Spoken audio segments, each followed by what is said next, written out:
چکانے کا، لیکن میرے پیغمبر کے کمال اخلاق ہیں۔ سبحان اللہ، اللہ نے میرے نبی کو اخلاق عظیمہ دیے، ان اخلاق عظیمہ میں عدل بھی ہے، ان اخلاق عظیمہ میں معافی بھی ہے، احسان بھی ہے۔ اور ایک دوسرے انداز سے عرض کروں کہ مکارم اخلاق تین چیزوں کا نام ہے: معافی، عاجزی اور عطا۔ میرے نبی نے فتح مکہ کے موقع پہ معافی کی بھی تاریخ رقم کر دی، میرے نبی نے فتح مکہ کے موقع پہ عطا کی بھی تاریخ رقم کر دی، اور میرے نبی نے اس موقع پہ عاجزی کی بھی تاریخ رقم کر دی۔ آج اس سیرت النبی میں میرا یہی پیغام ہے اس کانفرنس میں ان بھائیوں کے لیے جہاں تک آواز پہنچے: تم کیا کر رہے ہو؟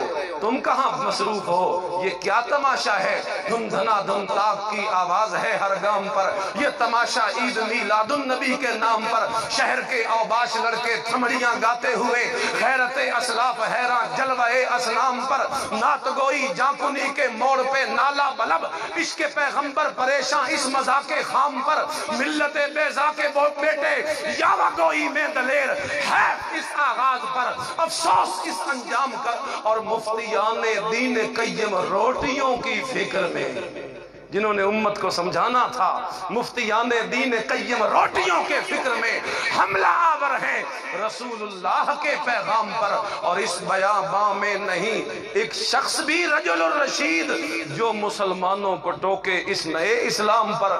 کوئی ایک تو رجل الرشید اٹھتا جو رخ موڑ دیتا جشن سے مشن کی طرف، جو رخ موڑ دیتا میلاد النبی سے سیرت النبی کی طرف۔ آج میرا یہی پیغام ہے، عملی زندگی تیری بدلے گی، سیرت النبی سے بدلے گی۔ ڈھول سے نہیں بدلتی، دھمکے سے نہیں بدلتی، ناچ سے نہیں بدلتی، گانے سے نہیں بدلتی، مخلوط اجتماعات سے نہیں بدل سکتی۔